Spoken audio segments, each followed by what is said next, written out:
Welcome back to Life on the 50. I'm your host, Nick Kleitch, and with me, as always, the a future president of the United States. And I don't know what else I want to say come up with in this episode, but Cole Szynski, how are you doing, brother? Wow. I'll just never be that ever. Your introductions just never cease to amaze me. Some weeks you're so brilliant and other weeks you are like it's like I don't even know where you pulled that from. I know. Uh it's truly one of those things of like I just wish I could get inside your brain in those like 30 seconds that you're coming up with an introduction. I would love to just see like x-ray inside your brain. For better or for worse, and that's why I love my ADHD a little bit. But man, it's been a hell of a ride, and I'm not saying this like we're sounding off on this podcast, but one thing I will say is this has been a great first season with you on this podcast, buddy. I'm saying it Yeah. before we get to the concluding part of the year and get into the college football playoff, but I couldn't ask for a better guy. And I couldn't ask for a better season for us to start off this Life on the 50 podcast. So cheers to you, my friend. And yeah, if you don't mind, I'd love to chat a little bit about my own team to get things kicked off a touch, unless you had other comments that you'd like to share.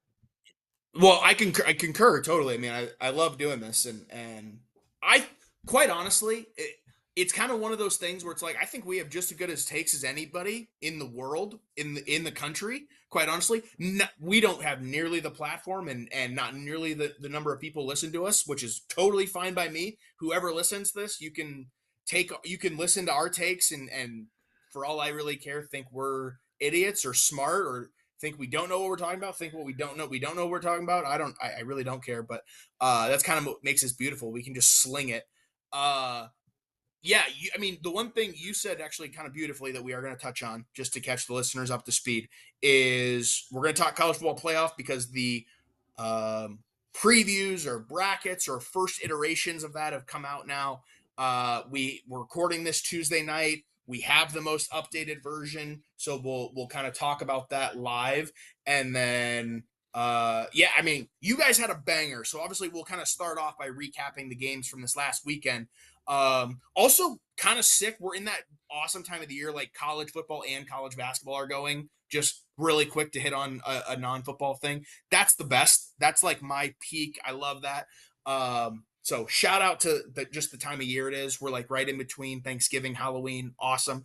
Uh, yeah, I think let's start with the Hawkeyes. You guys had a banger of a game just to kind of begin our recap segment from last week's games.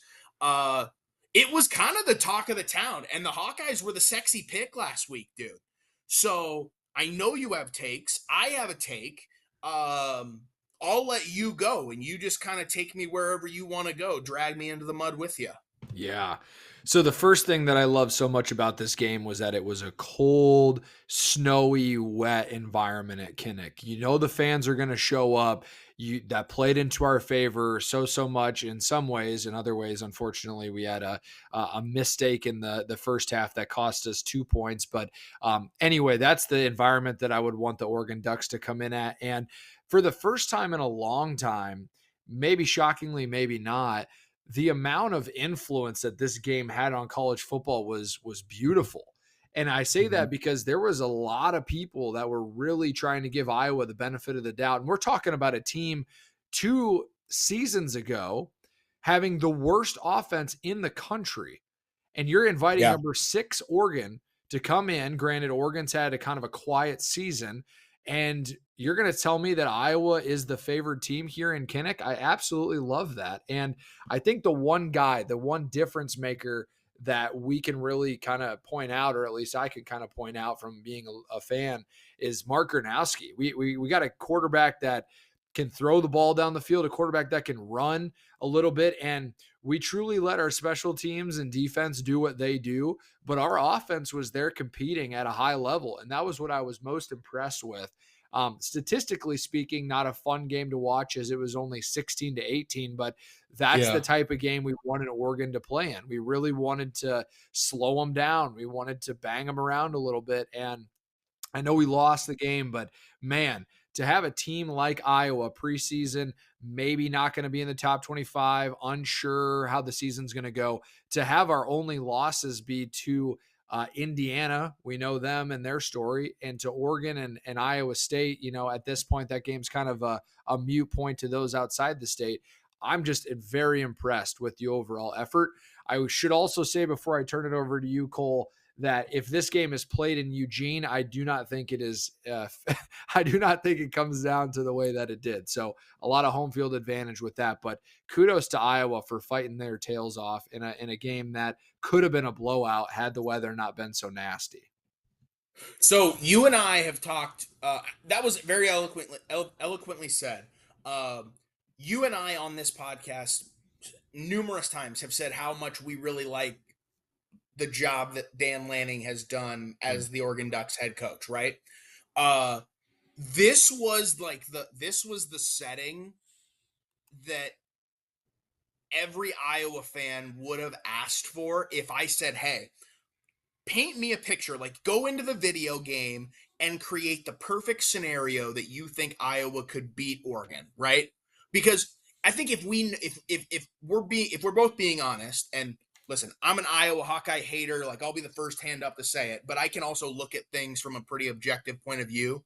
Uh in a vacuum, Oregon, with everything even, has a more talented roster and beats Iowa like I don't I mean is 90 out of 100 times too many, like in a vacuum, right? Just where you're strictly talking talented players on each roster, like you Right. have to give you have to give the edge to Oregon. They're a top 10 team. They are consistently a top 10, top 5 team in the country, like year in and year out, right? Yeah, 100%. So when I say what I'm going to say, like this is not a slight to the Hawkeyes or because I'm biased against Iowa, but when I say like, okay, build me the perfect scenario that Iowa can beat the Oregon Ducks and like truly make a run at maybe a Big Ten championship appearance, right? Because now hindsight, that's out the window, right? We know that Iowa lost. Okay. Uh, but like, what is the setting for that? In Iowa City at Kinnick at night, right? Kinnick at night, there's just something about it. Like, objectively, we can say that. Kinnick at night is a really great environment for college football. Uh, rainy, which slows down an offense just naturally, right? Because of a passing game, like it mitigates the passing game. And inevitably, you have to find a different way to win rather than slinging the ball all over the yard to playmakers, which is what Oregon has been known for, right? Like they have the quarterback to do so, they have the weapons to do that. So at Kinnick at night in the rain and a total like defensive effort, right? Yeah. Where you, as the Iowa Hawkeyes, have a team coming in that has a quarterback that's gotten better over the course of a season, a defense who's become more stout. Obviously, it's still not the Iowa defenses that we've seen from years past that are like all-time defenses in college football, Right. but they've gotten incrementally better from like just the games that I've watched. Like they look better than they did playing against Iowa State, playing like games early in the season, right? So like if you go into the game, that's the setting you create. It really came down to the fact of the matter, like, when I look at this, the only thing defensively that didn't happen in the game is there's 0 sacks Right. by the Hawkeyes. We didn't get any pressure on the quarterback. Granted, it being a rain game, that helps a little bit.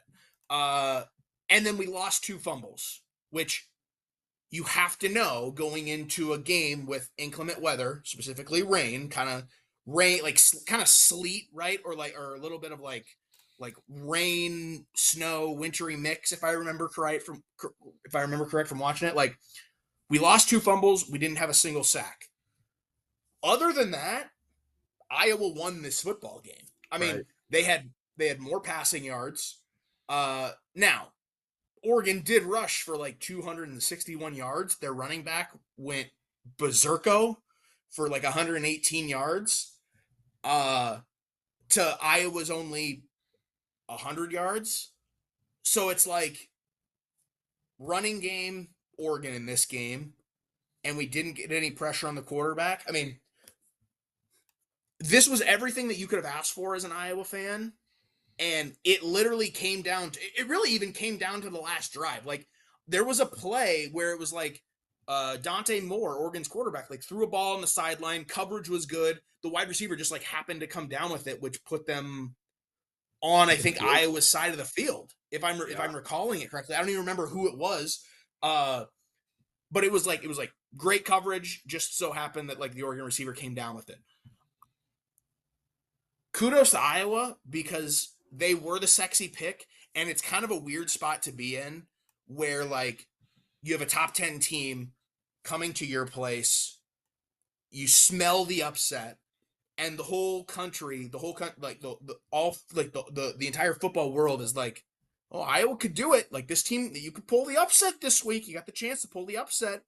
Uh it can be tough to like follow through on that. Right. And it, to me, it felt like, again, this is just from what I saw. This is just, I felt like Iowa did make it as tough as possible, aside from pressuring the quarterback.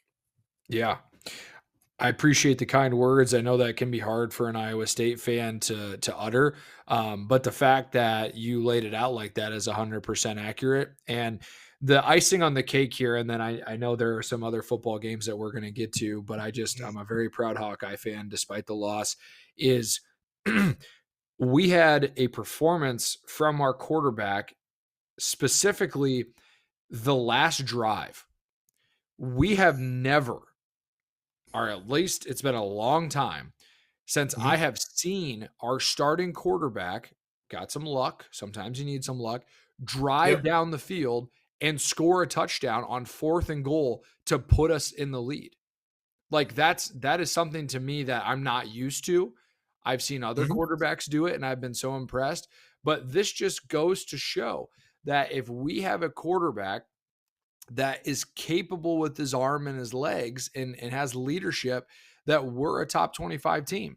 Because if we're not playing Oregon and Indiana this year, Mm-hmm. I just wonder, and we'll see as the next games come out here. We got a big game this weekend as well, how well we do. And that's why I think Hawkeye Nation is sitting here like, we didn't know what to feel coming in and we started slow, but gosh, this team can really bang it around with some talented squads. Because you even look at the Indiana game, that's one play away. I mean, they had one play that we had to commit, otherwise they're going down the field and scoring anyway. So a couple plays all year, and we are beating or competing against the top teams in the country. So, I mean, all things considered, I can't say right now, like, oh my God, great season, because we still got a couple teams that we got to be careful with. Um, but I just, as of today, if we're calling it, I'm really, really impressed. And I hope that our O coordinator and Kirk come together and say, hey, look at this fucking shit, man. Look at what we got, because we finally have a quarterback that can make some plays. And the play calling itself from Tim at the end of the game, that last drive, was actually extremely well done too. So the pieces are coming together. Now we just got to go take care of a couple more games, and we could potentially finish the season with only 3 losses, 2 of those being top 5 teams. That's pretty good. Well, I was gonna say exactly that. Your three losses is one in-state rivalry, which that game is always is if people go back and listen to that podcast, we went and looked at the recent history. Like, that game's always a dogfight, right? Right. It comes down to one possession games like virtually every year, and then you have two top five losses. I mean, top 10 losses. A number 9 Oregon team and a number what 2 or 1 Indiana team. Like, but with both of which, like you said, like, those games came down to one or maybe two plays, right? I think, it also goes into the point that I want to make about Indiana. Uh, a championship defining season, like a championship season, the margin between that and being 6-3, just where the exactly where the Hawkeyes are at, right? Like, we've gotten better over the course of the season. We had a chance at a big upset last week. You know, the chances of Big Ten championship, college football playoff, like that's out the window now. But like, hey, we should still be really proud of the progress we've made and the football team we've become. Yeah, Objectively, I'm saying that, right? Like 100%. the difference between being the Iowa Hawkeyes right now and the Indiana Hoosiers right now, the margin of that is so small. Like, Mm, you even look at the game that they had that Indiana had this past week. It literally came down to, like, quite literally an inch or two with the receiver for Indiana getting his foot inbounds at the very end of the game, yeah, right? Like, it came down to that and maybe one or two plays against Iowa. If they're on the opposite, if they are inches worse in either of those two games or both of those games, the Indiana Hoosiers football season is looking a lot different. People are talking about them a lot differently. 100%, dude. Such a good point. Such a good point. And so yes, let's just say this so we can move on in the podcast. Great job, Hawkeyes. Hell of an effort. We're not done yet. We have a lot of work to do with the Nebraska team that is a little banged up, but always a competitive game. Monster follow-up game here because USC is in a similar position that we were last week. They've beaten some decent teams, but they've beaten a lot of teams that are pretty average. And so both of us are on the cusp of, are we going to be the 4 or 5 loss team this year or the 3 loss team? So, anyways, good on you, Hawkeyes. Love you so much. Not to jump around too much, Cole, but that Indiana Penn State game was so fun to watch. Yeah. Kudos to Kirk Signetti's building a catalog of these badass things that he continues to say.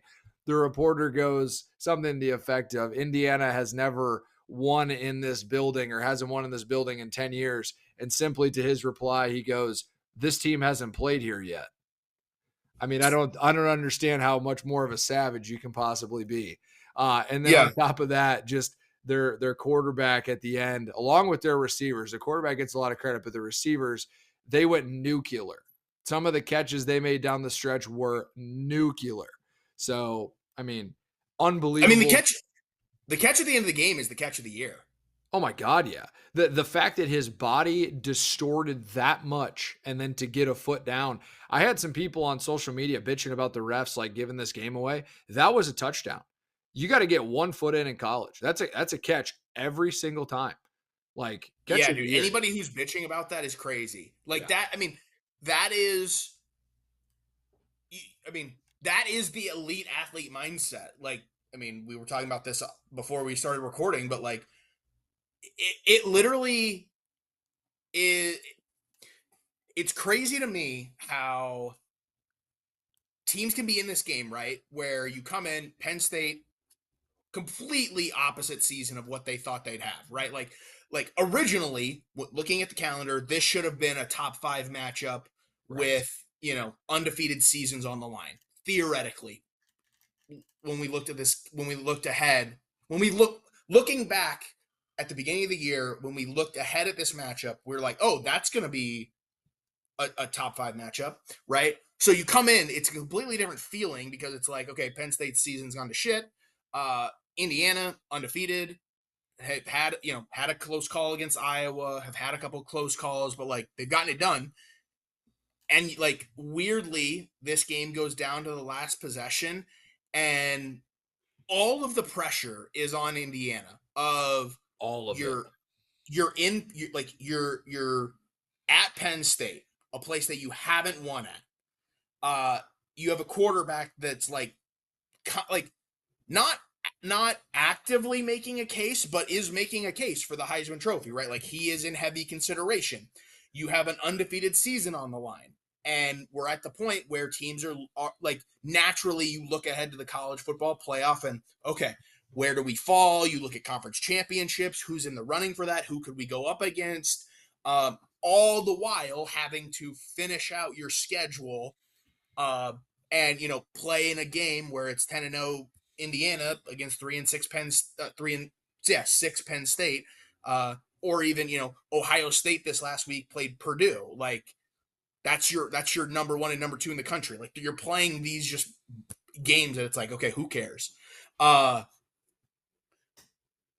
those games going down to the wire, like, is why, we talk about we give kudos to Iowa, but those one or two plays being made at the end of the game, those one or two throws by Fernando Mendoza is why he's a favorite to win the Heisman. That's right. Those are the reasons Indiana is 10-0 rather than 7-2, right? Like it's execution, it's the right mindset, it's confidence in what you're like. We're not getting really too technical with our football talk, but it's it's awesome on both sides because it's like, holy shit, that was still an awesome game to watch and it went down to the wire and nobody really expected it to.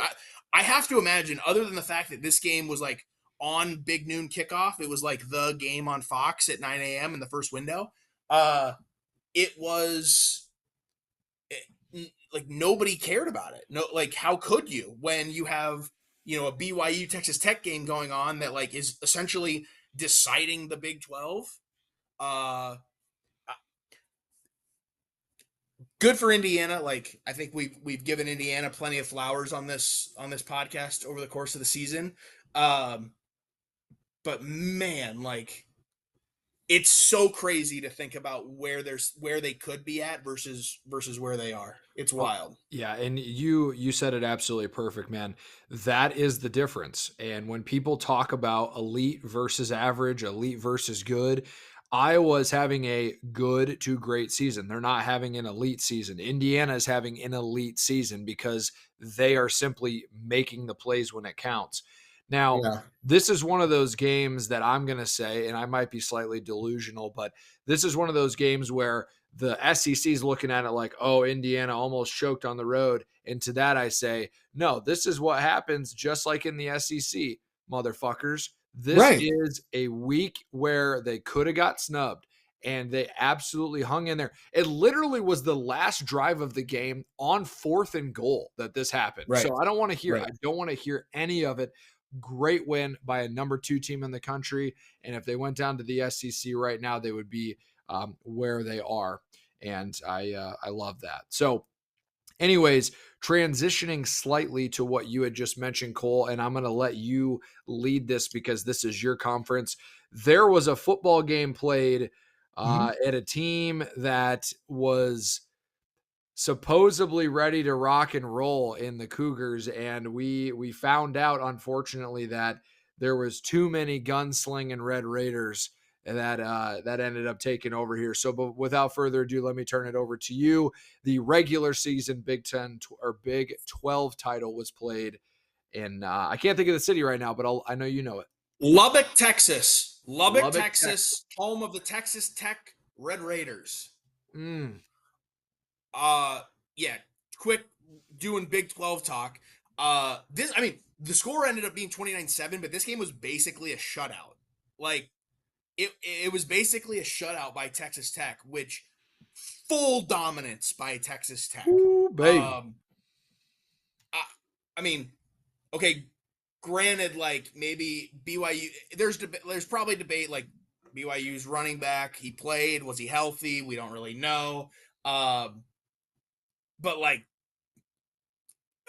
a couple maybe injuries or nicks and bruises at this point. Like everybody's dealing with them at this time of the year.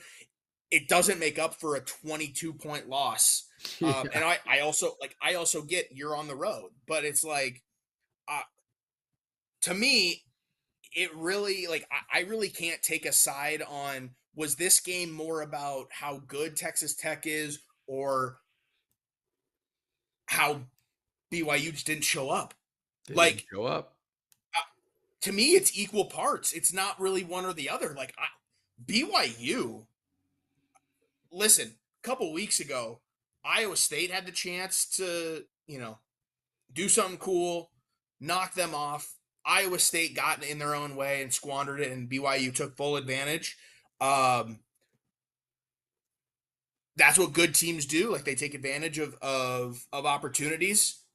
I think objectively, BYU got completely exposed in this game Mm. for their weaknesses.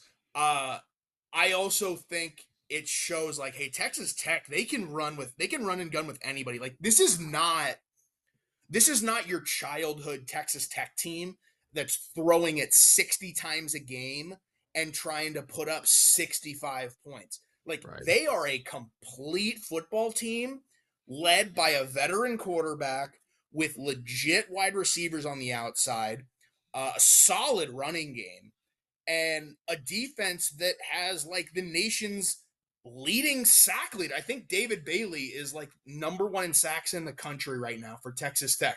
I mean, I can look it up. I can try to look it up as quick as possible, but it does. It kind of all goes the same. Like Texas Tech, yeah, David Bailey. I think he ranks number one in sacks. Uh, Give me a sec here. Give me a sec here. Oh, you're fine. You're making a play right now, brother. Always make a play. I can't find the exact ranking, but 11 and a half sacks. 11 and a half sacks on the year. Like, you're they're complete. They're so complete. They're as complete as any team in the country. They're as complete as Indiana. They're as complete as Ohio State. I think maybe Ohio State maybe has a little bit more talent, but like Texas Tech is what college football is now. They spent $28 million on their roster and it shows, If right? if I may, Cole, or please continue if you had No, go. a Yeah, go. concluding point. But this to me, this type of game is the absolute epitome of college football. And here's why I say that. Yeah. First and foremost, you're a team that similarly in Indiana, you were kind of off the map, a while ago. And that's a tough place to be. You go out and you do all this an investment, and now all of a sudden you've got yourself the opportunity to bring in I would say, a fairly consistently good BYU team on your home Mhm. turf. Now, these are the big moments that all these coaches and kids wait for is how well are you going to play at home when you have a real good opponent coming in and to absolutely dominate that football game. There is not many better feelings. Obviously, a Yeah. game-winning field goal against a ranked team, that's sweet, right? But to Mhm. dominate the number 12 or number 10 team in the country on your home turf, are you kidding me, folks? Welcome to college football. Let's go. So, okay. So you filibustering there just for a little bit gave me an opportunity to look at stats like where everybody ranks in the country, right, with different things. So David Bailey, DN for Texas Tech, is number one in sacks. Mm. He's got 11 and a half sacks. He's leading by a half a sack. Everyone in the country. Texas Tech also has a linebacker, Jacob Rodriguez, who has 88 tackles. Among Power 5 linebackers and just defenders, it's like number two. I mean, yeah, you're gonna have like the linebacker from UTEP who has 107 tackles, right? But like, or like UTEP's not playing meaningful football. There's literally one other linebacker, uh, two other line. There's a couple other linebackers from Power 5 teams, uh, that have more tackles from it, but 88 tackles for a team that's playing meaningful football. Oof, Like he's the best linebacker in the country. He's love it. he's he's the he leads that defense, both the front four and the back five or whatever they play. Uh Lastly, as far as the DBs are concerned, let me get back to that really quick because they play great on the back end too. It looks like Bryce Pollock is a DB for Texas Tech, has 4 interceptions, which is tied for 8th in the country, only one behind the leaders. There's 7 DBs. There's 7 defensive players in the country that have 5 interceptions. This guy's got 4. Like they're doing it at every aspect of the game. I mean, it goes back Watch the out, last folks. podcast. The last podcast we did, like I did a whole rant on why is the SEC getting a bunch of attention. The Big 12 needs more of it, right? I'm not going to do that, but dude, complete teams come from anywhere, and Mm. like I think more than any, Texas Tech is going to be a team. Listen, they're getting the rankings and the attention now, but they're going to sneak up on people come playoff time simply because it's going to be Ohio State, it's going to be Alabama, it's going to be Texas A&M, it's going to be Indiana that like get the spotlight. But I'll tell you one thing: whatever game Texas Tech is playing in, Yeah. whoever they're playing against, like I'm tuning into that game, especially if it's a Texas Tech versus Indiana or a Oof. Texas Tech versus Ole Texas Miss. A&M. Yeah. I mean, Or my wet dream is like a Texas Tech Texas A&M game in the college football playoff, dude. oh, Like baby, come that's on. that's an insane football game. Yeah, and let's throw Um, out here too as a secondary point, Cole. Well, actually, maybe a thirdary point or whatever number yeah, we're on, but the Houston Cougars and the Cincinnati Bearcats quietly 7-2 and 8-2. I propose that because Texas Tech has had to go through a lot of these teams, and yeah. yet here they are. I mean, one loss, smacking a BYU team that was undefeated. I mean, there's not many other teams I'd say outside of gosh, maybe Indiana that are just in the driver's seat right now. Maybe Alabama with their role, but gosh, I would not want to be playing Texas Tech at this point. Now, you do have your computer in front of you. Could you just tell me who Yeah. the Texas Tech Red Raiders conclude their season with? Yeah. So they sort of have a weirdly like weekend to the schedule. It's UCF and then a bye, and then they finish with West Virginia. So it's like you're playing the two worst teams in the conference basically to finish. So like they're done.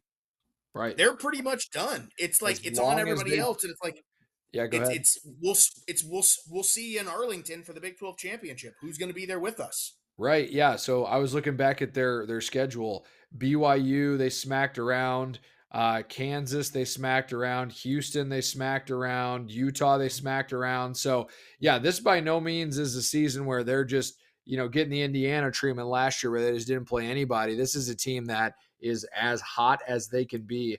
And I'm with you, buddy. I can't wait to see who they get paired with in the college football playoff. Um, Well, and hold on to that point before we even get to college football playoff talk about them. Like who's Texas Tech going to see in the Big 12 championship? Because BYU does not have the same finish to their schedule. They have to this week play a team in TCU who's got to be pissed off after losing to Iowa State the way they did. Like they yeah. did not look very good. They were at home. They it was just like not a pretty game. And the fact that you lost that game to an Iowa State team who's just not very good this year, like you got to be coming in pissed off against the BYU team coming off a loss, who it's like, oh shit, the pressure's act like the pressure's on now. Turn up the gas, the heat, like turn up the heat on BYU, because it's like if you slip up, hey man, Houston is still there with two losses. Right. And by the way, BYU still has to play Cincinnati, and it's at Cincinnati. Ooh. So like Yeah, so you're the not big done. yeah, the Big 12, man, this is why we love football so much here. Like this is going to be so many fireworks are going to be shot off, playoff implications, all of it. I'm so in, but yeah, confidently though, Texas Tech, man, they are a team that is got it going on, baby. Yeah, yeah. Uh, where else you want to go? Like I'm ready. I'm ready to go wherever you want to go. You want to do Texas A&M, Missouri? Yeah, that sounds really good actually. Texas A&M, Missouri. Texas A&M 21-point win over Missouri. Missouri has been like one of those teams that's grown on me over the course of this year. Uh, but this, like, I don't know if you were watching this game. This was all Texas A&M. And Mhm. dude, like Marcel Reed is so awesome. Like no joke, like I watch him play and I sort of see Lamar Jackson at Louisville, like Heisman Trophy winner type stuff. Ooh, okay. Okay. He has gotten so much better from the beginning of the year to where that team stands today, and a 21-point win over a very talented Missouri team. Granted, Missouri didn't have their starting quarterback, Mm, right? So Bo Perbula out for seemingly the rest of the year. Um, Missouri season seemingly over. Like Texas A&M, they just continue to get it done. Now, the only caveat is like they haven't had the toughest schedule, right? right. Like Always the if classic. you look Yep. if you look back, it's their third game they had Notre Dame win, great looking win at this point. Yeah, But it then is. like you beat Auburn by 6. You dominated Mississippi State. You beat up on a Florida team who's not very good this year, who's a disappointment. You beat up on you only beat Arkansas by 3, which I'm pretty sure that's, I mean, maybe the game that their head coach got fired after or right before that. It was right around then. Uh, you whoop up on LSU, then you go beat Missouri. It's like they got Brian Kelly fired at LSU, so it's like they haven't had the tough schedule or the like like top 5. They haven't had like that top 5 matchup where it's like, oh man, like A&M Bama, but it's coming, and it's coming with Texas, who it's like Texas is so weird, dude. Again, fuck Texas. Yeah, 100% with that. Uh, but like end of the year, last weekend of the season, it's actually on a Friday night. We're gonna get a banger of a game. Literally, I think it's Black Friday, the day after Thanksgiving. I think, yeah. We're gonna get Texas A&M Texas in Austin. It's so weird to think that Texas is gonna start the season with Ohio State in like a top 3 matchup, and they're gonna end the season against Texas A&M in it's what's gotta be a top 5 matchup, you think, because like Texas has quietly climbed back in the rankings now. Partially, I think that's bullshit. They do have to go through Georgia this week, which we don't know. Like you never know. Uh, but no matter which way that Texas Georgia game goes, you know that Texas is going to bring it for Texas A&M. Like 100%. that's the Texas Super Bowl right there. It's like who runs the state? That's Iowa State for you and me. That's, I mean, that is like the holy grail, like for folks in Texas with football, especially if Texas can get past Georgia this week. So, like, dude, I look at Texas A&M though, and I'm like, they have it all. Like, they got a DN Cassius Howell who I love. Mm, I love Marcel Reed. They've got this wide receiver, Casey Concepcion, who is maybe the best playmaker in college football. mm. I love this guy, Casey Concepcion. If you're listening to this podcast and you haven't watched Texas A&M and seen Casey Concepcion, I'm sure you can Google like a YouTube video on that dude's highlights Just a from this badass year. making plays. Dude, he just makes like he just has a nose for the end zone. And like the guy just he always seems to come up big. Um yeah. So all that to say, like Texas A&M, they they took care of business, but like they did what they were supposed to do. They dominated Missouri, a not so healthy Missouri team, whose season is over now. But who like This is my prediction here, Cole. I look at the elements of a football season and the elements of a team like this that has done what they're supposed to do, but haven't really played. Some people at their absolute prime. Um, yeah. Stay with me here. So Texas lost against Ohio State. Very tough game looking back now. Pretty good for on the road for young Arch. They have slowly but surely fought in their way back. And I think that the win against Oklahoma sparked something in them because then they end up beating Vanderbilt as well. So even if they lose against Georgia, who is still Georgia, right? I Mm-hmm. think that game at the end of the year is going to be an upset. I really do. Because that's what college football wants. Is they want Texas, a 3-loss Texas team, they want them in somehow, and then A&M would have 1 loss, and then that's going to get them to a 6 seed or some bullshit. So I know I'm calling it too early right now, but I have Texas ruining their season because again, whether they lose or win against Georgia, they're going to take care of Arkansas, and then that's going to be a banger. So they're number 1 for now, or excuse me, I think Ohio State's number 1, right?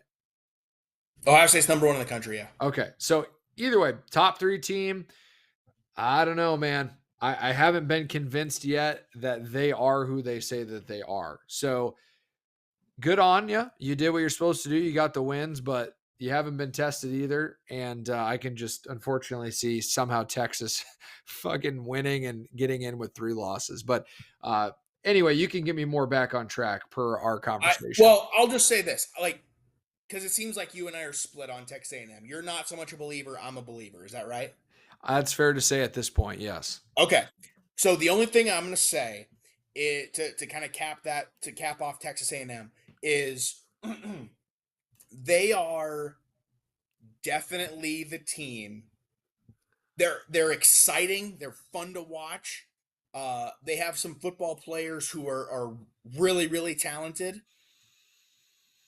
I totally see a world where we get to playoff time and a lower seed has them on the ropes and knocks them off, like in maybe an overtime game or really late, to the point that like Texas A&M can't answer back. Like that is the kind of team they are. They're Yeah. super exciting. They're flash. They have playmakers, but if they get into a game kind of like that Iowa Oregon game that we like, where it's like it's grinded out football, it's like you have to answer back to a team that's throwing punches at you. I can see a world where like Texas A&M, you're the upset pick Yeah. of the college football playoff for me. Like as much as I hate to say that because I love watching them. Yeah, they're great, but they do smell as if they were to get upset. And who knows? Prior to us talking about Texas A&M, we just mentioned a team in Texas Tech that could do that damage to them in the same Yeah, state, which would be intense.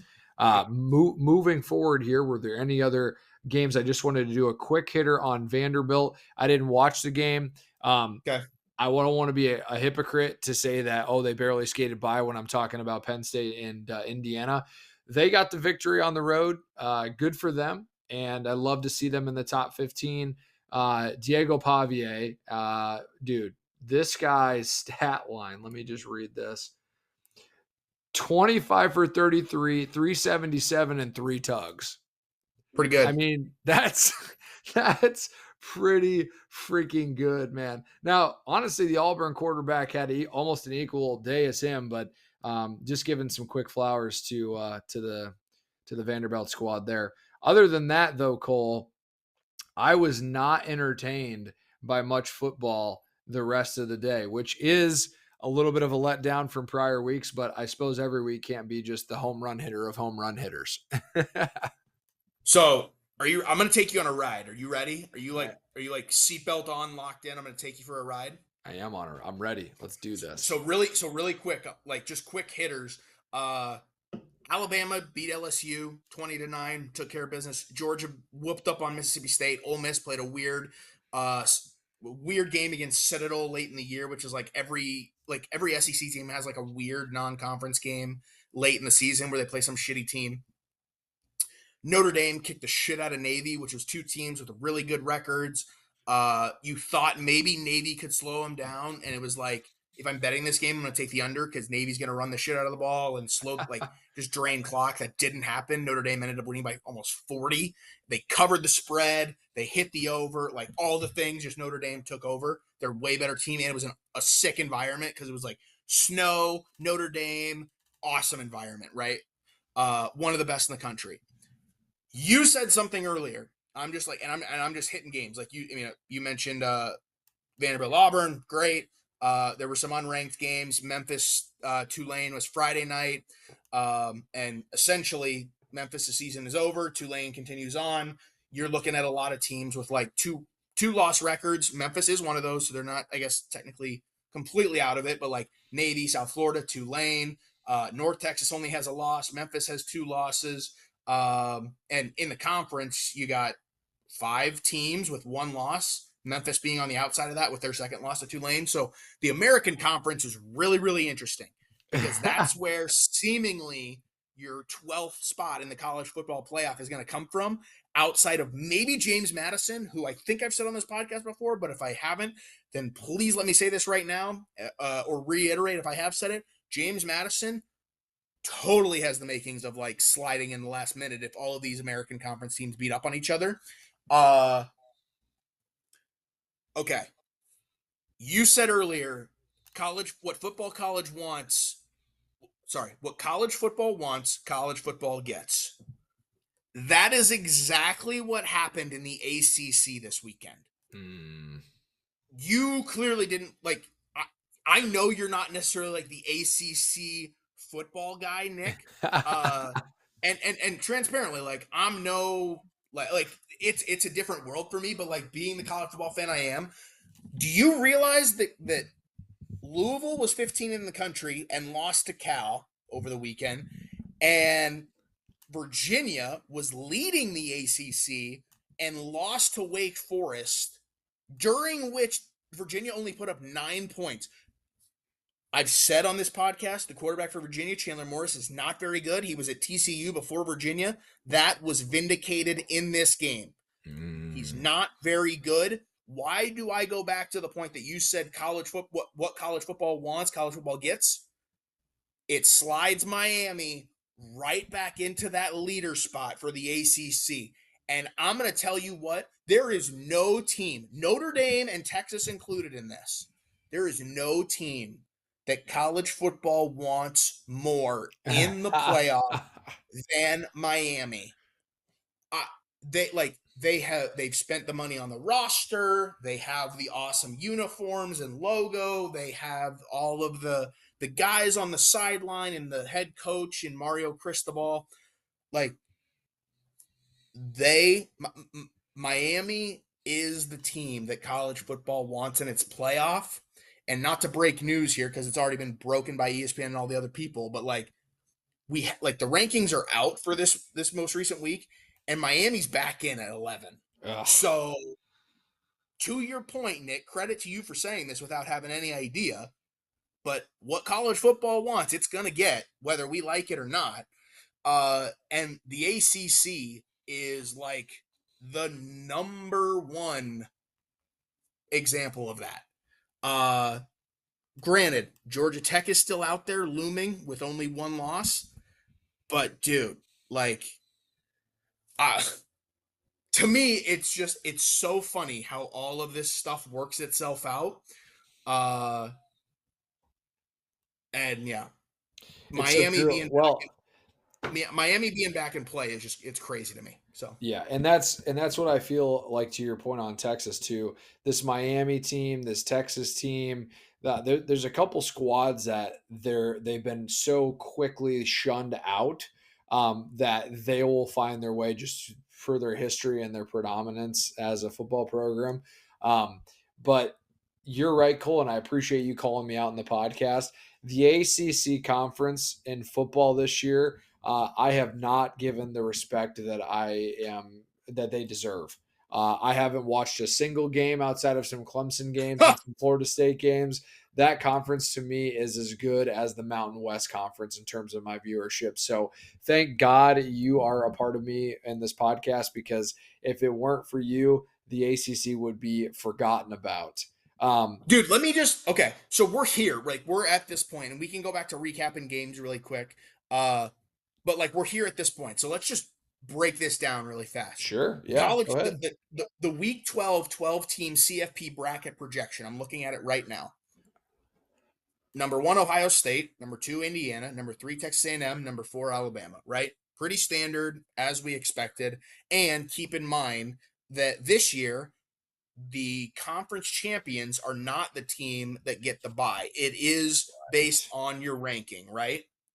Crazy. So even like whoever wins the Big 12, whoever wins the ACC, they're not guaranteed the bye. They're still probably going to have to play in the first round because all of the bias and the popularity contest is going to be swung in the way of the Big 10 and the SEC. Looking at the first round, you've already got your third team in the SEC getting thrown in Georgia, who, based on this projection, would go up against South Florida from the American Conference. Okay. So South Florida's back in it, who, let's remember, they've played Miami. They got smoked by Miami, like dog walked by Miami Yeah. uh, at Miami, which is basically a home game for both teams. Next to that is number 9 Notre Dame, number 8 Oregon, followed by 11 Miami, number 6 Texas Tech, and lastly Texas versus Ole Miss. So to your point, Nick, and this should be the title of the podcast for this episode is what college football wants, Yeah. college football is going to get, because the fact that Georgia is ranked higher than Texas Tech, fucking berserk. That's Crazy. crazy to me. And I know this is projecting out towards like how it's going to finish, not currently how it stands, but horse shit. That's horse shit. Texas A&M should at worst be the 5 seed based on how everything is trending. Right. Texas has snuck back in. Miami has snuck back in. Where's Georgia Tech? They have one loss. They have one loss. Georgia Tech has one loss. They're leading the ACC. They were tied for the lead going into last week before all of this chaos happened. Right. Before Louisville goes down, before Virginia goes down. So, like, it is crazy, dude. Like, looking at this, and I know this is why they put these things out, because it gets people talking. I'm feeding into that. So I'm sorry, and I hate to do it. I hate to do it again, but it really is. It's just like what they want, they're gonna get one way or the other. What they want, they're going to get. And I will go on record this week of the podcast, and I will make a statement because I want to get out ahead of this. I will say this is the year, maybe next year, that we see our first 3-loss team that finds their way in because of the narrative that they want to see happen.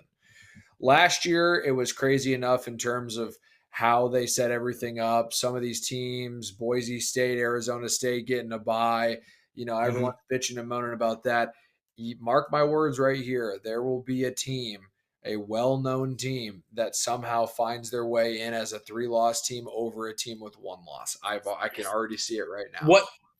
What doesn't make sense to me, Nick, is I look at this and I know that it's projecting how this will finish, not how it currently stands. But what doesn't make sense to me is we know that Georgia plays Texas this week. Right. We know that Texas plays Texas A&M at the end of the year. Yep. How can you think, if this is a projection of what's going to happen, not currently how it stands, how can you have all of those teams slotted where they are, knowing they still play each other? Right. If this is currently how it stands, how can you justify not having Georgia Tech in there? How can you justify not having Texas Tech ahead of Georgia? Like it everything. Nothing makes sense, which means everything makes sense, and it all goes back to the point that what college football wants, college football gets. That is the perfect synopsis of this podcast. Absolutely is this time around. It absolutely is, my friend. And yeah, that's crazy to me. But there has been a bias, or always will be a bias. Do me a quick favor for the folks listening to this, the few that we have, love them. Can you list off again 1 through 12 of those teams, how they have it broken out? Yeah. Okay, so getting to this, Ohio State is number 1, Indiana is number 2, Texas A&M is number 3, Alabama is number 4. Those 4 teams do not have to play in the first round, as according to how this bracket is structured as of week 12. Okay. It then goes as follows: South Florida number 12 versus number 5 Georgia, number 9 Notre Dame against number 8 Oregon, number 11 Miami against number 6 Texas Tech, number 10 Texas plays number 7 Ole Miss. Keep in mind those first round games are all played at the campus of the higher seeded team. So those first round games would be South Florida at Georgia, Notre Dame at Oregon, Mm, Miami at Texas Tech, Texas at Ole Miss. wow. Yeah, their audacity is crazy, but I just wanted you to share that information again. Also, quick sidebar, one of the best things that they've done, because I've been a little upset with some of these things in the past with the college football playoff, but to have the home game at the first round at the college at their home game like that is a sick rule. We saw some awesome environments last year. We'll see some awesome environments this year. Let me throw this Eventually, at you, Cole. Go ahead. Sorry. really quick, eventually that's how it's going to be. We're going to do away with all the bowl games and all the crap that goes along with that because, like, quite frankly, they just don't matter anymore. Like, sure, keep the Rose Bowl as the semifinal game.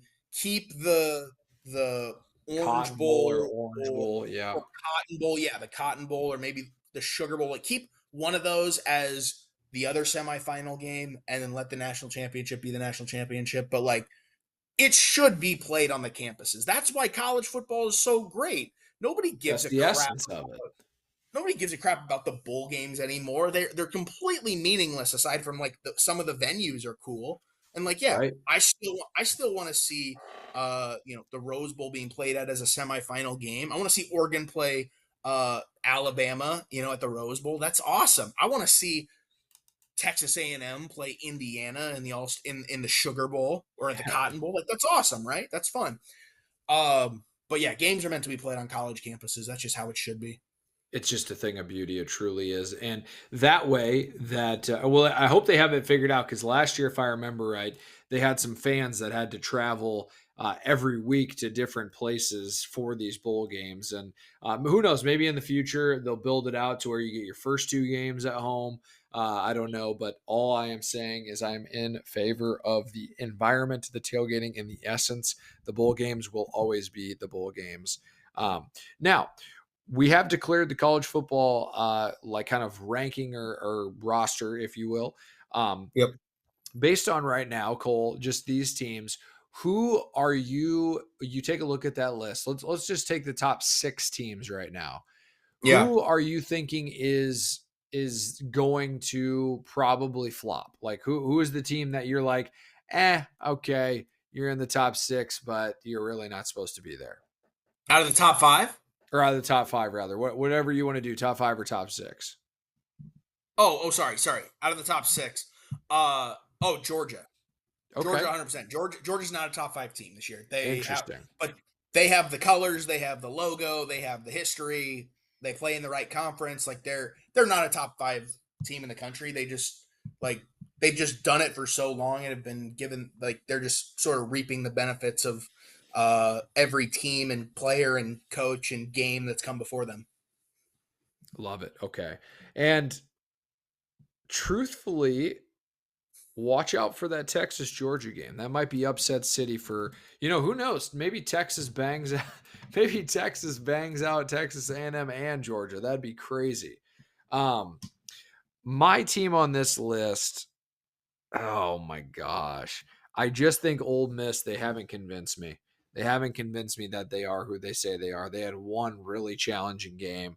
That's about it. Blah, blah, blah, blah, Wait, blah. Ole Miss is seven though. I thought you said in the top six. Oh, I apologize. I'm looking at an incorrect ranking. Who is the top 5 again?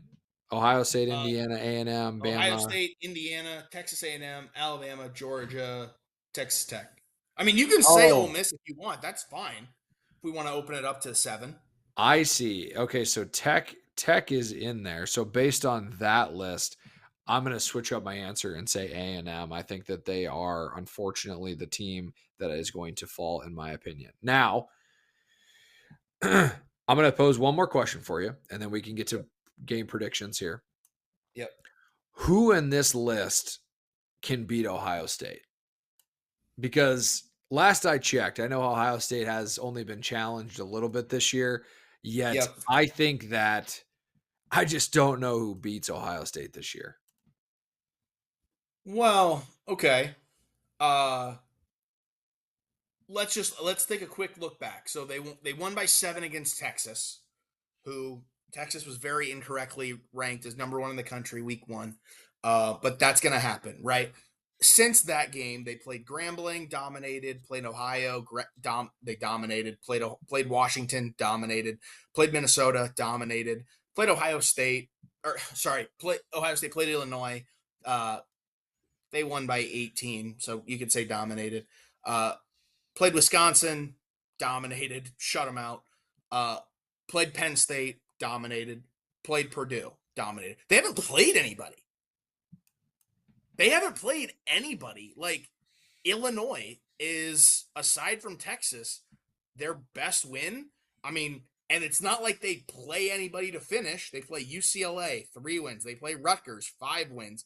And then you have the Ohio State Michigan game, which the only reason that game's going to be any good is because it's like the most like hated rivalry on both sides between actual teams. Uh, it, they haven't played anybody. Like you can't tell me, you can't look at the body of work and say, man, coming into the playoff, Ohio State, like they're going to be tested. No, they listen. They have great players all over the field. Their defense, like yeah, they're literally like I don't know what they're averaging, but on defense, like they have to be the number one defense in the country because they give up so few points. The most points they've given up is what I see 10, 14, 16 points to Illinois. What that tells me is, and listen, Illinois, like, they're nothing special, especially at this point. Like, I mean, they're 2 losses, they're a Big Ten team, but like, they're pretty middle of the pack. What that tells me is that's a team who hasn't been tested, which makes me think I want to maybe change my answer I know, to right the, after you to the said team that, that I'm gets like, snipped. "Uh-oh, is it the I mean, Buckeyes I that still get snipped?" I still stand by Georgia's not a top 5 team, but they've at least been battle tested. Like they've played big games. They have big games to play this week. A big Right. game to play this week. Uh, And with Georgia Tech to end their year, so, yeah, and then yeah, Bama, we've seen Bama's body of work. Indiana's got that quality win amongst some others. A&M, Bama's gotten better over time. Indiana's solid, and they got great coaching. yeah, so who maybe this Ohio State team, Is they the get number one team in the country the most vulnerable? I think so. I think we can agree on that. I think outside of A&M, I mean, I think that they truly are because of that weakness of schedule. So what I mean, It's first off, they have to beat Michigan. They haven't beat Michigan in 3 or 4 years. You're 100% right. And I mean, Michigan's got a stud freshman quarterback who could like I mean, that could be a statement win for not only Michigan but like for this freshman quarterback Bryce Underwood who, you know, is thought to be one of the future greats of the sport. Like It's going to that be could be a great, man. crown jewel in his crown. I mean, Ohio State is getting a lot of credit for really doing nothing. Like Right, right. they're they're that person that's doing the minimum effort on the project and getting the same credit as everybody else. They really are. And final point on that. So whoever wins the Big Ten championship, we're presuming it's Indiana versus Ohio State. I think that that's going to be very, very telling in where the teams are. The last thing I'll say, and then I apologize. I think I just said that, but the only team that I'm going to just secretly give some love to, and it's a little bit because of me just seeing them, there's a guy in Dan Lanning who he's got such a piss taste in his mouth from last year, getting swacked in the Rose Bowl that I don't know how Oregon's going to shake out, but I feel like he just has a level of vengeance in his heart that he is going to quietly assassinate each one of these teams. Now, I don't know how overly talented Oregon is compared to some of these other teams, but they're going to be so fun to watch down the stretch. I think they might have what Ohio State had a year ago. But anyways, as we get closer, we'll continue to update you on these teams. And we alluded to the fact that both Texas and Georgia and A&M all play each other in some kind of collage. So we know that they're all fucked in that way. Great use of the Um, word collage. yeah, don't know if that even is a word, but that's That's what Nick great. Leitch That's does. a perfect word. He throws it out there and he tries it. So leading into this week, Cole, who are some of the matchups and some of the games that we're going to keep a high eye on?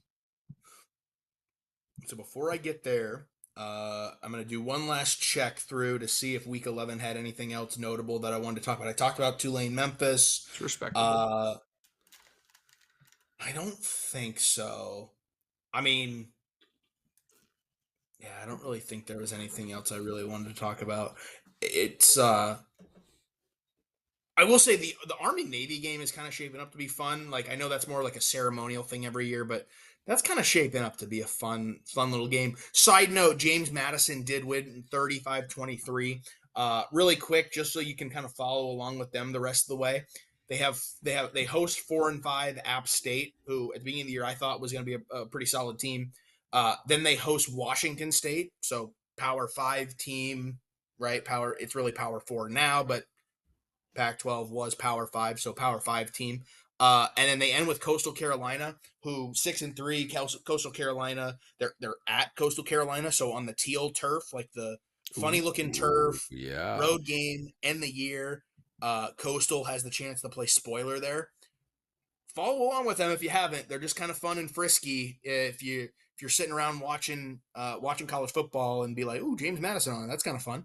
Uh, anyway, getting to this week.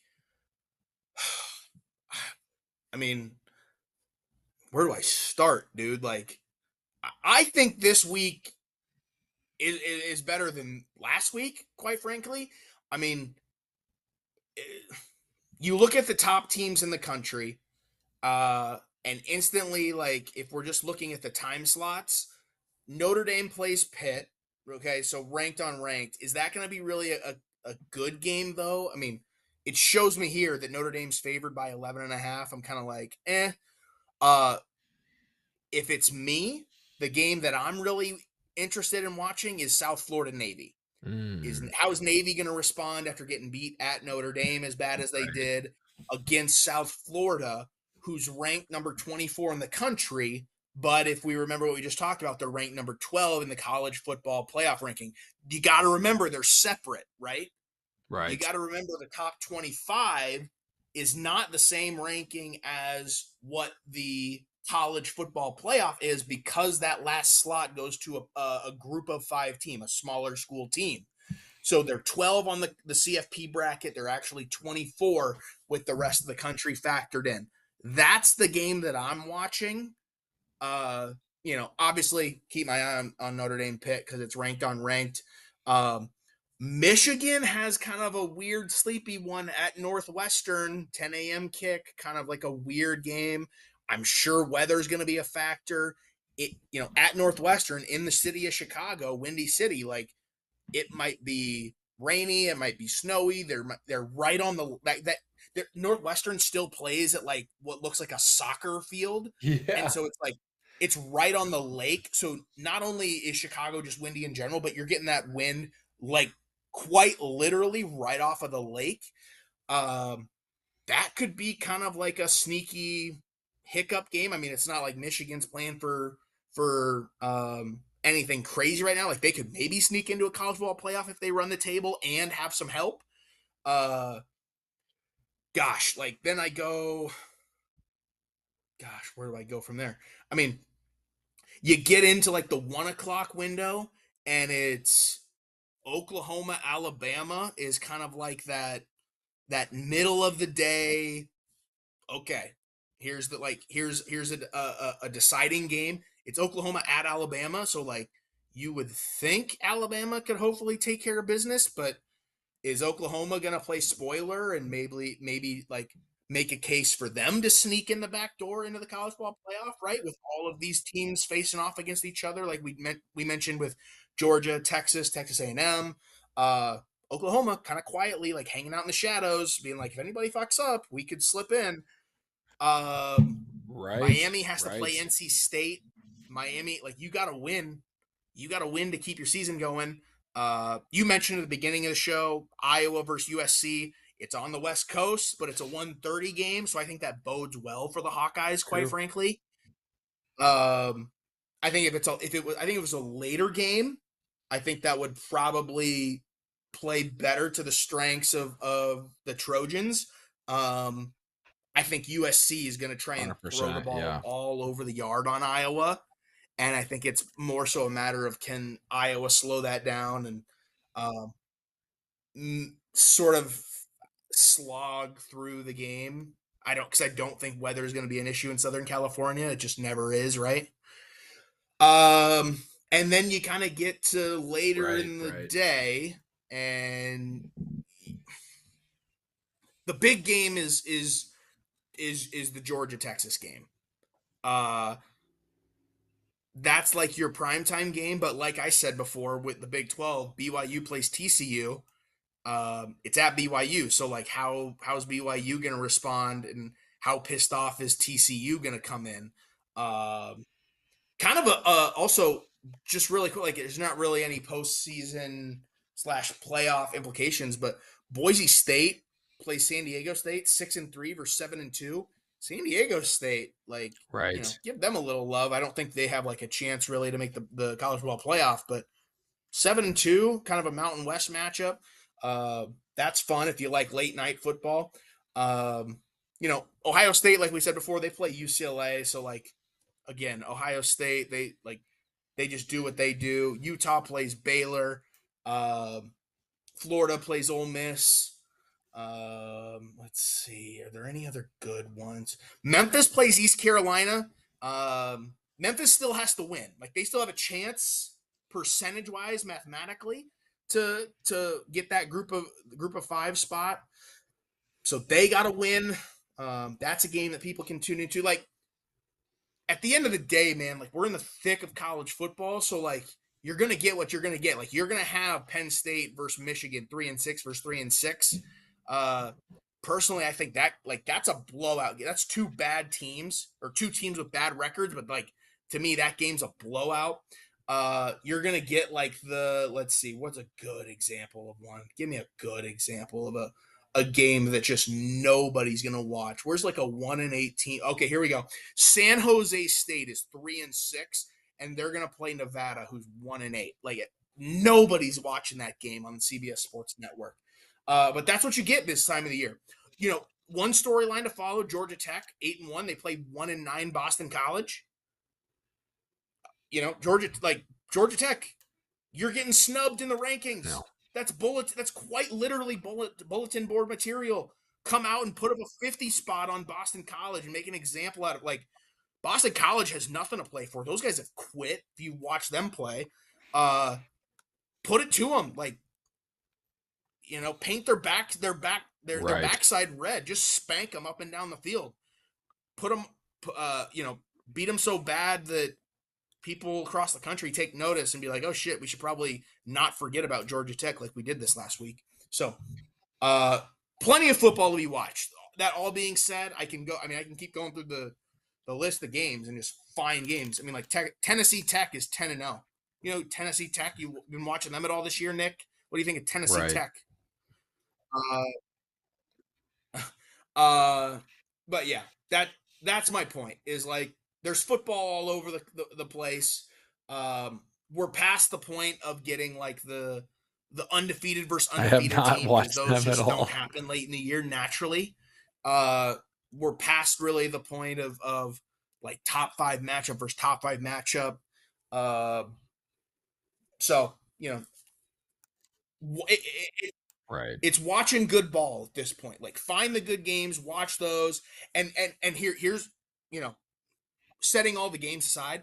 This is where you got to be elite with the remote. To anybody that's listening to this, and Just Nick to throw out specifically to you, this is where you got to be elite with the remote. Have the app with scores up on your phone, and whatever game is going on that just it's tight, it's late in the game, you need to be flipping the TV over to that. Like I don't care if you got YouTube TV with no ESPN or if you have ESPN. That's a bunch of bullshit going on right now, obviously, that everybody's dealing with. If you have YouTube TV, if you don't, whatever. But you got to be elite with the remote this time of year to catch the good games at the right moments.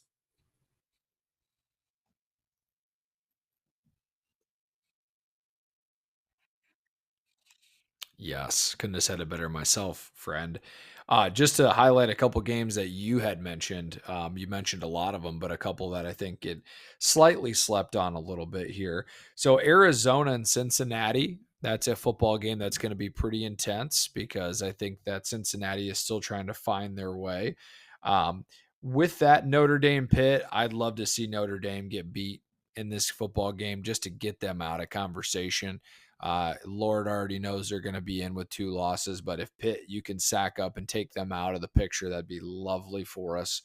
Michigan, Northwestern, watch out, Michigan. Watch out. Northwestern's done some teams dirty this year. Who knows? Oklahoma, Alabama. There is more weight on this game for me for a lot of different reasons. Obviously, I want my Hawkeyes to beat USC, but going back to the Oklahoma, Alabama, Oklahoma is in a hot pursuit of a high quality win.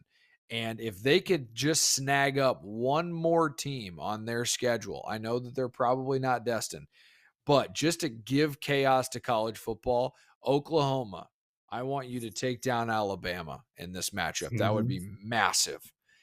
James Madison, I agree with you, Cole. Got to keep an eye on them. Texas Tech keeps it rolling this week. Miami keeps it rolling this week. Georgia Tech finds your kind of new life and vitality. It's easy this week, I will say, Cole, as like my concluding point, to look at Texas, Georgia and go, that's all it is, right? That's all it is. It's the big game, 6:30 in the SEC. But you have to remember that there are many months out of this whole calendar year where you're not watching college football. Right. And you look at a week like this and you go, you know what? I get it. It's not the week 5 or week 6 slates that were start up, but this is just for the love of the game this week. It's for the love of the sport, the love of the game. Let's just watch these young men who most of which now are getting paid play the game that they so love. And what's to say you can't enjoy a TCU BYU game with a cold beer? What's to say you can't enjoy, you know, Duke and Virginia with a cold beer? All right. So open your mind a little bit this week, listeners, to just games you may not normally appreciate watching and have a little bit of fun with it. I love that. The people, it happens every year, right? Like naturally attrition occurs, but the people who still love college football, you're sticking around.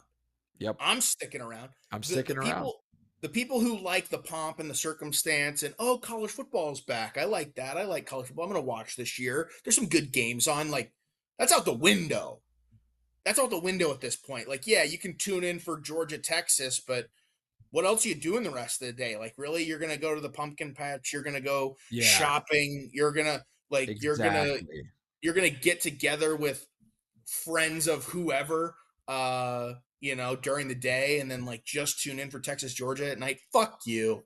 Fuck That's you. what I have Right. that's what I have to say to those people. Couldn't agree more with that because we don't like fair weather fans. We try not to be them ourselves. We try to be the guys that are locked in from start to finish. But this week is one that will test your just passion for the game, right? Don't be lazy.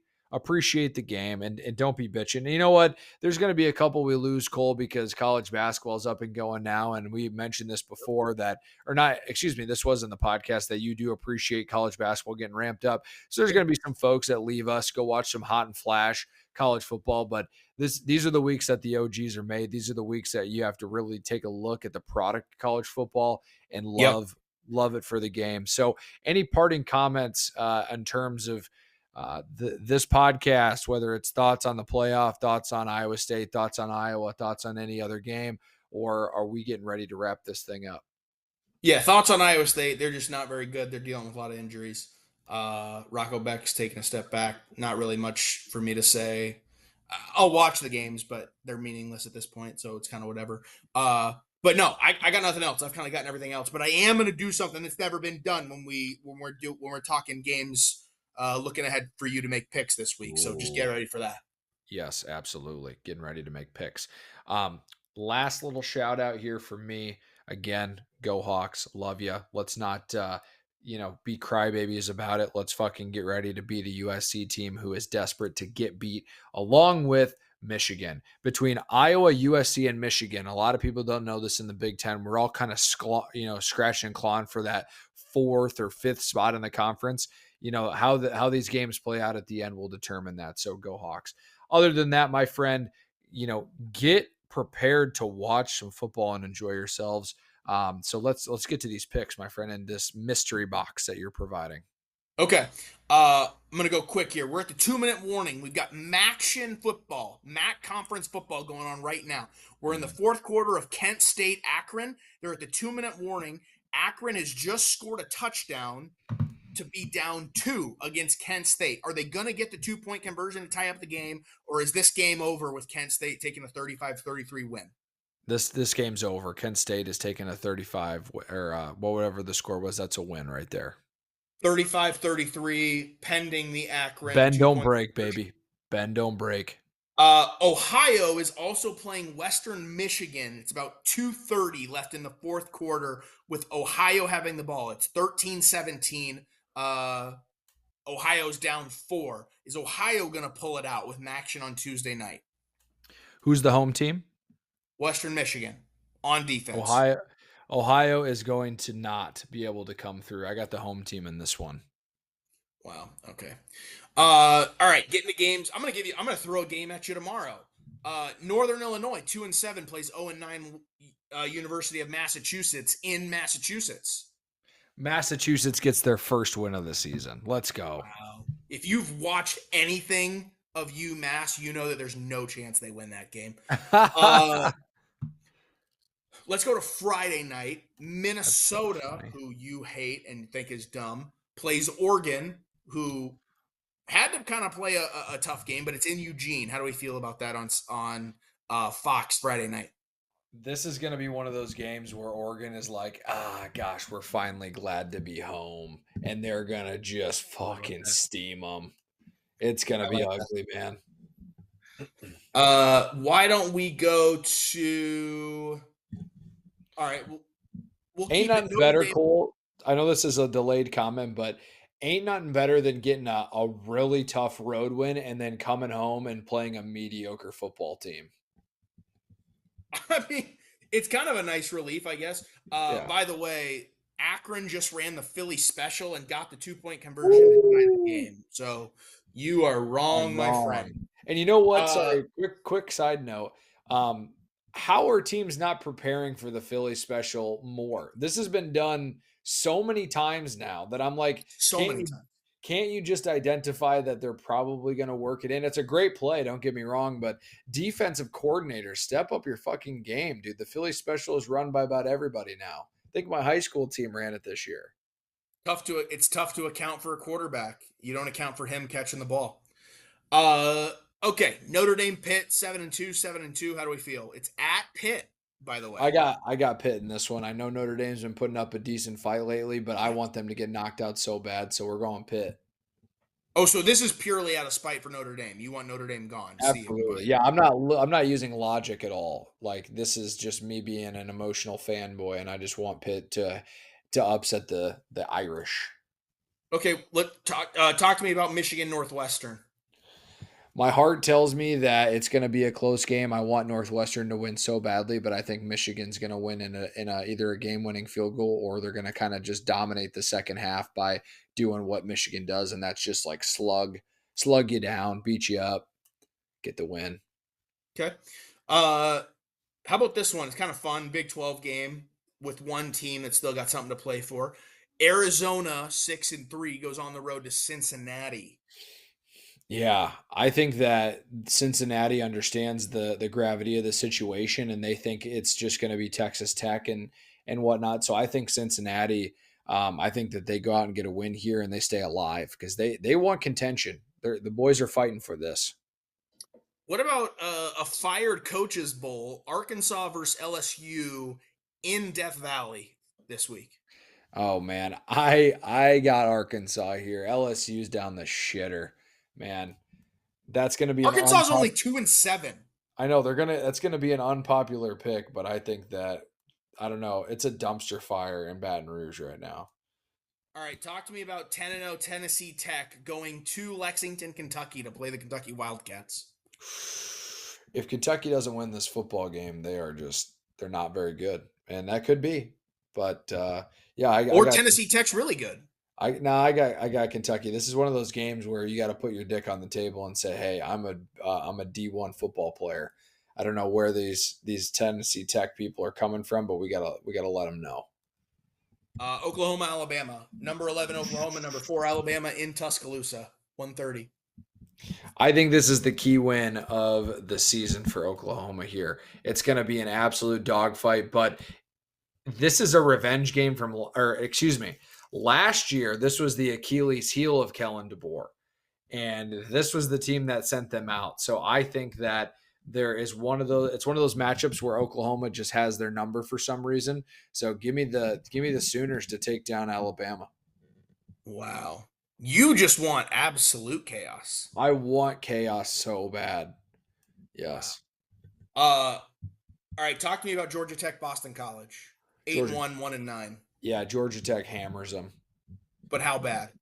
Oh, I think they win probably by, I'm going to say 21. I wanted to say 30, but I think 21 is more realistic. All right.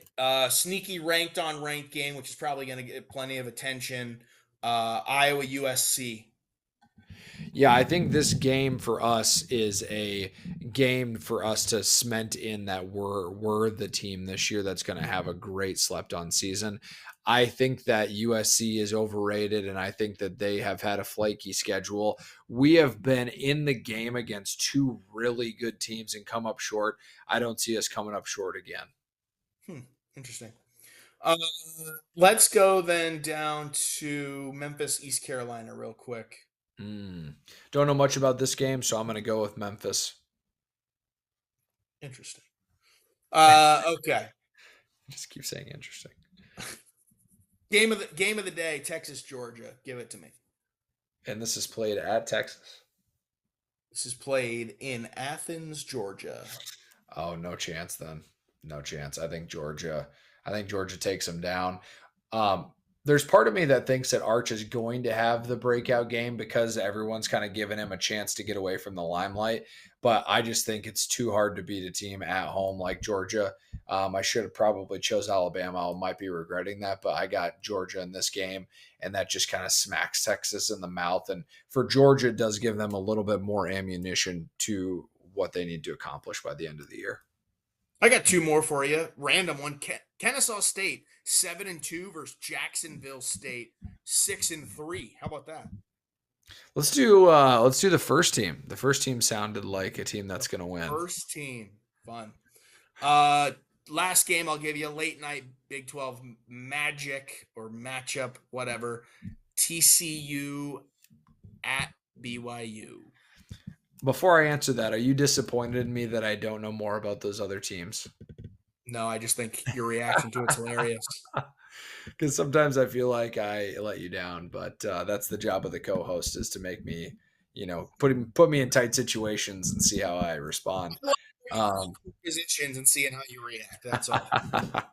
On a more serious note, though, I think BYU responds. I think TCU is going to rear their head. They're going to give them chase, but BYU, if they have any gumption at all, they got to hang on and they got to win this game on the road. I got the Cougars. Boom. That's your slate.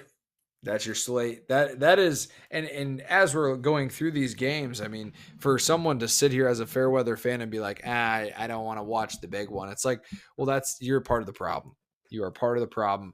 There's much magic that will happen because remember, we are talking about arguably the greatest sport on planet Earth, and that is college football. So, any parting or final comments to the?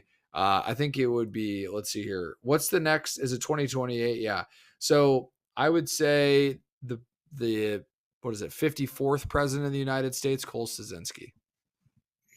The only parting thought I have is the theme of this podcast, and that is college football.